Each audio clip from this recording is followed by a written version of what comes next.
In today's video, I'm going to teach you how to apply a coupon code on Noon.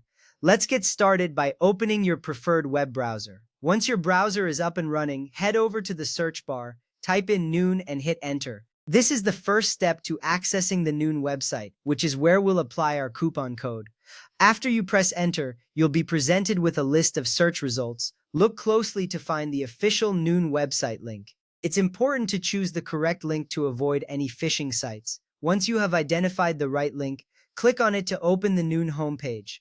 Now that you're on the Noon homepage, it's time to log in. Look for the login option, usually located at the top right corner of the page. Click on it and enter your email and password.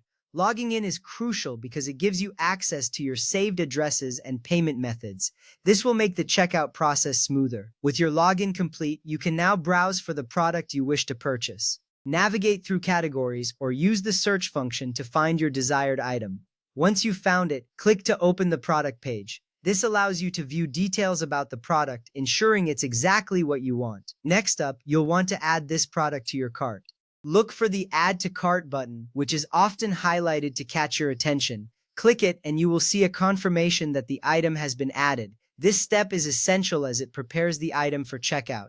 After adding the product to your cart, proceed to view your cart. Usually there's a cart icon at the top of the page. Click on it and it will take you to a summary of your order. This is where you can review all items before applying your coupon. Under the checkout section, you'll find a field to enter your coupon code. Carefully type in the code you have, then click Apply. This step is crucial because it reduces the total price of your purchase. Make sure the discount is reflected in your cart total, providing you with savings. Finally, with your coupon successfully applied, it's time to proceed to checkout. Click the Checkout button to continue to the payment page. Here you'll complete your order by entering your payment details. Once done, confirm your order, and you will receive a confirmation message. And that's it. You've just learned how to effectively apply a coupon code on Noon. Remember, using coupons not only saves you money but also enhances your shopping experience. Thank you for watching and happy shopping.